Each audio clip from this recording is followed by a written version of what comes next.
Fala aí galera, beleza?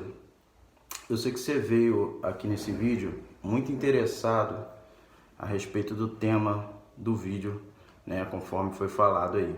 E eu quero deixar aqui para vocês que o tema do vídeo é esse mesmo: não preciso, ou não quero, ou não vou mais ir à igreja. Eu quero tratar um assunto aqui em pouquíssimos minutos.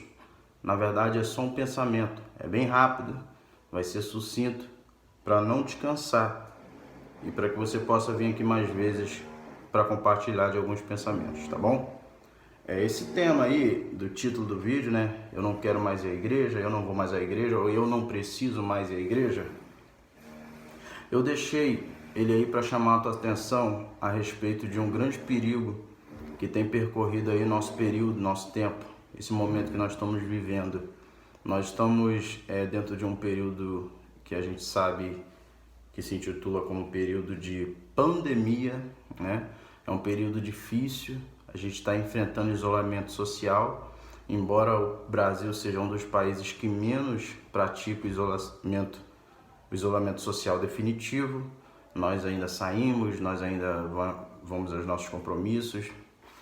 Aquele que é esperto segue todos os procedimentos, usa máscara. Independente de você ir à igreja, de não ir, em qualquer estabelecimento ou lugar que você for, se você for esperto, você vai usar máscara. Se você for esperto, você vai seguir todos os procedimentos para que você não seja aí afetado, né, com aquilo que hoje em dia nós temos tanto medo, né, chamado esse vírus, coronavírus aí, essa Covid-19, né? E nesse período muitas igrejas fecharam, fecharam as suas portas.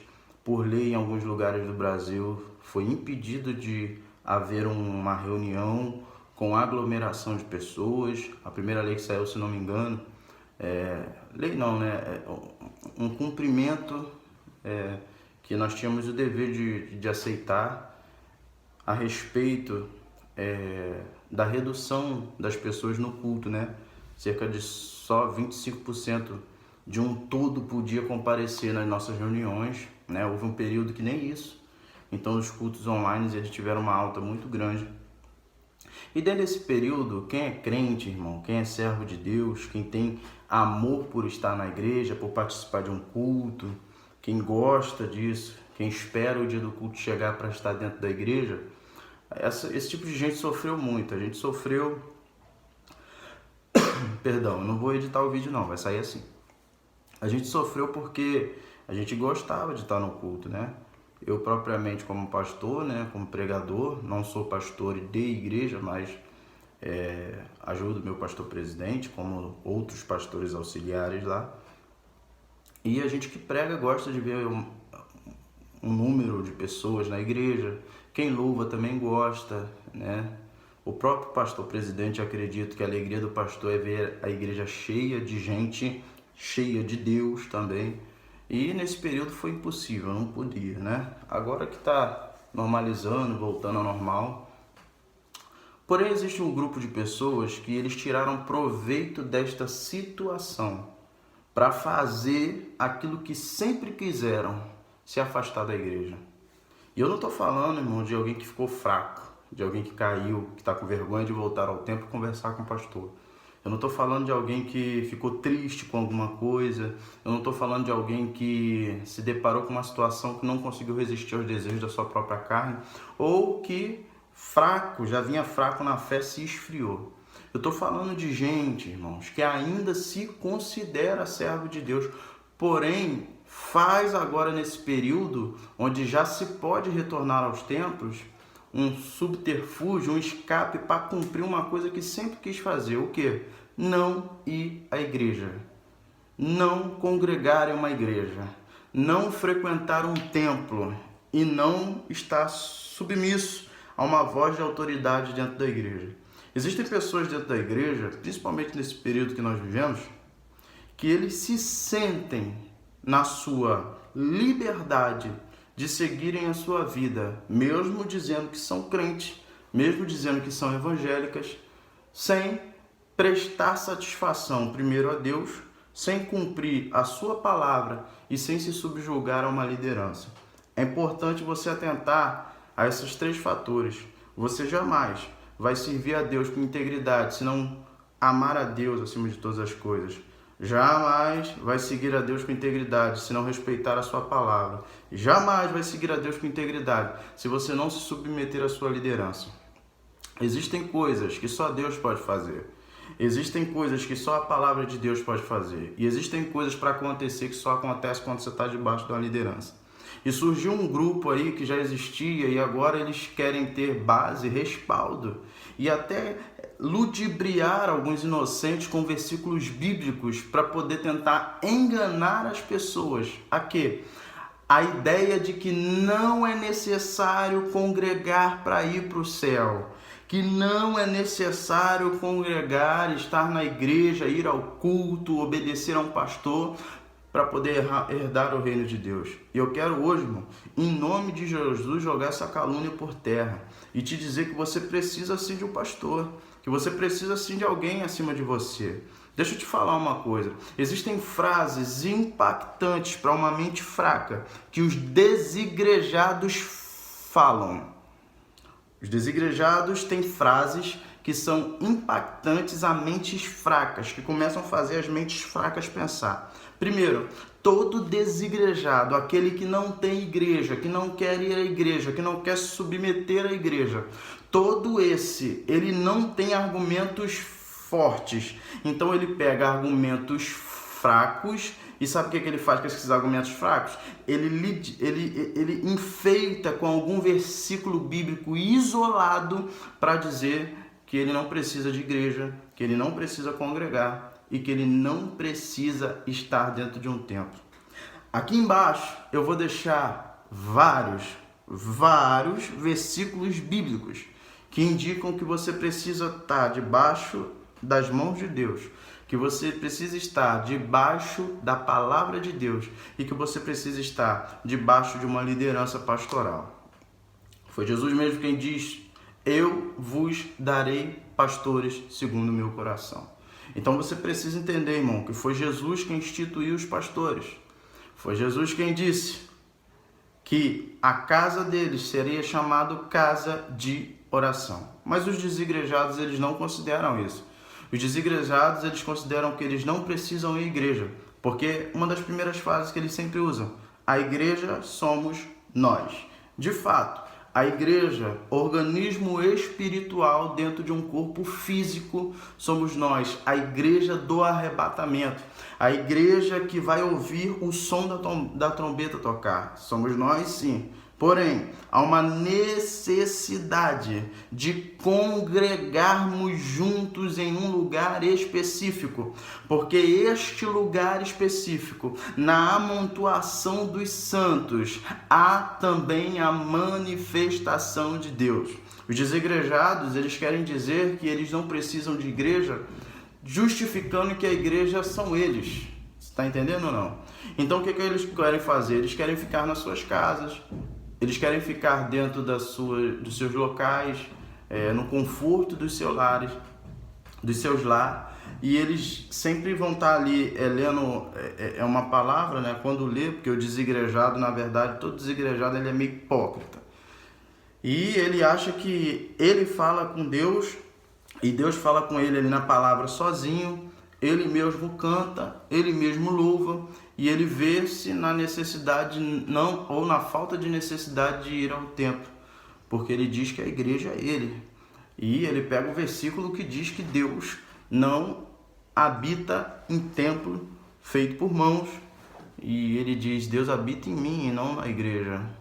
De fato, Deus, ele não habita em templos feitos por mãos, mas o templo, ele aperfeiçoa você que é templo do Espírito Santo. Porque dentro do templo você tem instrução, dentro do templo você tem uma palavra, dentro do templo você tem um direcionamento para o caminho que Deus tem para a sua vida. Então a primeira mentira que eu quero jogar por terra é essa, meu irmão. A igreja, ela não é igreja se não estiver estabelecido sobre uma igreja. Que isso, Cláudio? Muito complexo isso. Então eu vou te explicar. Você não é igreja sozinho dentro da sua casa. Você não é igreja sozinho sem ir ao templo. Um escritor famoso, né, dentro daqueles que gostam de estudar a palavra do Senhor, nos seus princípios teológicos, eu não sou teólogo, mas eu gosto de ler. E eu li uma vez que John Piper disse o seguinte, que uma pessoa que vai à igreja não garante sua salvação, mas aquele que deixa de ir certamente assinou sua perdição. Porque quando você deixa de ir à igreja, você não é fortalecido. Você deixa de ir à igreja, você não congrega. Quando você deixa de ir à igreja, você não goza com os irmãos da presença coletiva e espontânea do Espírito Santo na congregação. É interessante, irmãos, que você acompanhe todas as referências bíblicas que eu vou deixar aqui embaixo, para que você entenda a palavra que eu estou deixando para você. Segunda coisa que o desigrejado pensa: se eu não vou à igreja, e se eu sou a igreja, então eu não preciso dizimar. Com o meu dízimo eu faço o que eu quiser. Outra mentira do diabo. A palavra de Deus diz em Malaquias 3:10 que é preciso que você traga o seu dízimo à casa do tesouro. E essa casa do tesouro é o templo. O templo precisa do seu dízimo. E a mesma palavra diz que é para que lá não falte mantimento. É a linguagem simbólica que o texto está dizendo para a gente que o templo ele precisa se manter. Porque Deus, como disse Ageu, é dono do ouro e da prata. Porém, o templo do Senhor necessita de andar limpo, justificado, diante dos homens. O próprio Jesus disse: dê a Deus o que é de Deus e dê a César o que é de César. Jesus estava falando sobre impostos. O templo precisa pagar impostos. O templo tem documentação, o templo tem CNPJ. E quando você diz, com o meu dízimo eu faço o que eu quiser, eu não vou dar meu dízimo para a igreja, eu vou comprar uma cesta básica. Com o meu dízimo eu vou pagar a conta de luz do irmão. Com o meu dízimo eu vou comprar alguma coisa que precisa para alguém e vou dar. Eu queria te dizer que você não manda no seu dízimo. Por quê? Porque não é seu. Se você quer comprar uma cesta básica para alguém, dê com seu dinheiro e não com dízimo. Se você quer pagar uma conta para alguém, dê com seu dinheiro, com os seus 90%, com os 10% do Senhor. Você não mexa, porque é dele. E é uma ordenança, trazei. Você tem que levar o dízimo à igreja. E com essa palavra aqui, eu já sei que eu perdi um bocado de gente aqui. Mas eu preciso te dizer isso. Se um dia você falhou no dízimo, se você errou, eu quero te dizer, irmão, que todo mundo já falhou nisso. Inclusive eu. Só que todo tempo é tempo de você restabelecer sua fidelidade com Deus. A oferta diz quem você é e o seu relacionamento com a sua colheita. O dízimo diz o seu relacionamento com o templo. Então, por favor, você precisa entender isso. O seu dízimo é importante na igreja. Cláudio, mas é meu dinheiro. Não, é do Senhor. É a 10ª parte ou a primeira parte. É dele. Como você queira entender. É dele. Você não pode tirar do dinheiro dele para comprar alguma coisa para abençoar outra pessoa. Tira do seu, irmão. Pega do seu dinheiro. Porque o dele está testificado no texto de Malaquias 3:10. Que nós devemos trazer a casa do tesouro. Amém? Então essa é a segunda frase do desigrejado. A terceira frase que o desigrejado usa sempre é: eu não vou deixar o pastor tomar conta da minha vida. E eu queria te dizer uma coisa, irmão. Quem disse que o pastor toma conta da sua vida? Quem disse que você, rejeitando o pastor, você está propriamente dizendo: pastor, eu não quero que o senhor tome conta da minha vida? Quem falou isso para você? O pastor não está em igreja, irmão, para tomar conta da sua vida. O pastor está na igreja para te mostrar o caminho certo, para te direcionar, para apontar você para o alvo, te preparar e te lançar, meu irmão. Tirar você da aljava preparado, colocar você no arco e te lançar para o seu objetivo, para o caminho que Deus quer para você. Tem muita gente, irmão, desigrejada, que não vai à igreja ou não quer ir para a igreja, ou aproveitou esse momento que nós estamos passando para se afastar da igreja com o motivo de que ele não vai à igreja porque não quer que o pastor se meta na vida dele. Mas o pastor nunca se meteu na sua vida. Se aí onde você congrega, você tem esse sentimento de que o pastor quer se meter na sua vida, você tem que jogar esse sentimento por terra. O pastor não quer se meter na sua vida. O pastor está preocupado com a sua colheita, preocupado com o que você vai tirar disso tudo que você tem feito, disso tudo que está acontecendo. Preocupado com você quebrar a sua cara, você mais claro, preocupado com que você se dá mal. Porque depois que o ferro do machado cai dentro do Jordão, todo mundo grita: o homem de Deus, homem de Deus. Ai, meu senhor, a ferramenta caiu e era emprestada. Depois que o ferro cai, todo pastor vira homem de Deus. Mas ninguém pede conselho ao pastor antes de entrar numa furada pré-dita. Então eu quero dizer para você, meu irmão, o pastor não quer tomar conta da sua vida. O pastor quer cuidar da sua vida. Tomar conta da sua vida é quando alguém toma as decisões por você. Quando o pastor diz, eu quero cuidar de você, o pastor te mostra um caminho à direita e um caminho à esquerda. E ele te orienta dizendo, ou você vai por aqui, ou você vai por aqui. Por aqui é o caminho de Abraão, os carvalhos de Manre. Por aqui é o caminho de Ló, Sodoma e Gomorra. E aí você vai escolher para onde você quer ir.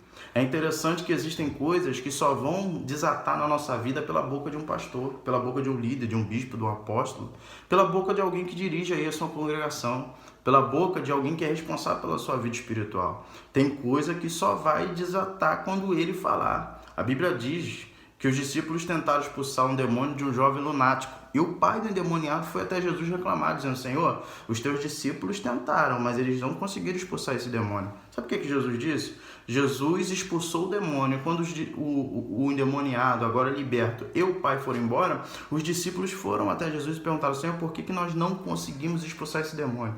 Sabe o que os discípulos estão dizendo para Jesus? Jesus, qual é o segredo? Qual é a chave para expulsar esse demônio? Porque outros a gente expulsou e esse a gente não conseguiu. Porque outras obras a gente fez e essa não. Então desata essa área, esse segredo, essa chave.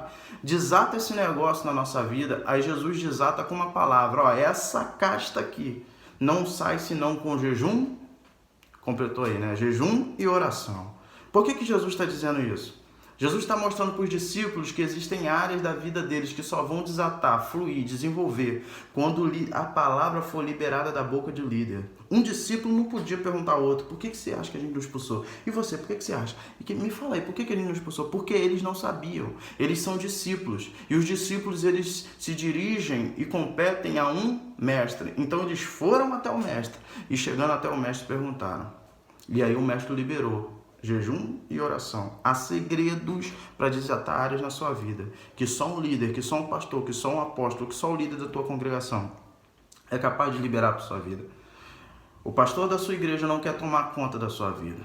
O pastor da sua igreja quer cuidar da sua vida. Todo desigrejado tem medo de se expor diante de um pastor. Por isso que ele foge da igreja. Todo desigrejado não quer dizimar. Ele acha que com o dízimo dele ele faz o que quiser. Todo desigrejado, já diz a palavra, não quer ir à igreja, porque ele já se sente igreja. É interessante que naquele grande dia, Mateus capítulo de número 7, ele vai dividir esquerda e direita. Ele vai dividir os falsos e os verdadeiros. E vai dividir as ovelhas e os bodes. O bode, ele tem independência própria, pode pesquisar. O bode é rebelde, o bode anda sozinho, o bode sobe as montanhas para que aquele que tome conta dele não vá buscá-lo. Porque o bode é destemido, é desbravador. Só que ele não vem buscar bode, ele vem buscar ovelha. A ovelha conhece a voz do seu Senhor. E assim mesmo, quando se perde, Lucas capítulo de número 15, em um dos seus versículos, o dono dela deixa 99 e vai atrás dela. Por quê? Porque ela se perdeu, mas ela um dia se submeteu a estar dentro de um rebanho. E o dono do rebanho vai atrás. É importante que você entenda isso. E a partir de hoje você põe na sua cabeça, eu não sou bode, eu sou ovelha. Eu não sou desigrejado, eu preciso de uma igreja. Eu queria liberar uma palavra para você, desigrejado, em nome de Jesus. Eu queria que teu coração queimasse, eu queria que tua alma ardesse, eu queria que tua mente não te deixasse em paz, enquanto você não procurasse um templo, enquanto você não se retornasse para o teu pastor, enquanto você não se direcionasse novamente para a congregação do lugar que você era. Eu queria que você tirasse essa ideia de desigrejado da tua cabeça. Você precisa da igreja. E eu quero te dizer um negócio. A igreja precisa de você, tá bom? Deus abençoe sua vida. Você que leu esse texto aí, dizendo que eu não queria mais ir à igreja e pensou que eu não quero mais a igreja, isso aí é o famoso clickbait. É um título forte para chamar a atenção das pessoas. E graças a Deus funcionou e você veio até aqui. Eu quero deixar um último conselho para você. Procure a sua igreja. Beleza? Vou deixar meu Instagram aqui, você segue no meu Instagram, lá tem vários vídeos. Vou deixar aqui minhas redes sociais. Eu quero te pedir para compartilhar esse vídeo. Clica em compartilhar, joga no WhatsApp, joga no Facebook, joga no Instagram. E show, valeu? Deus abençoe você e a paz, Pastor Cláudio Flores aqui.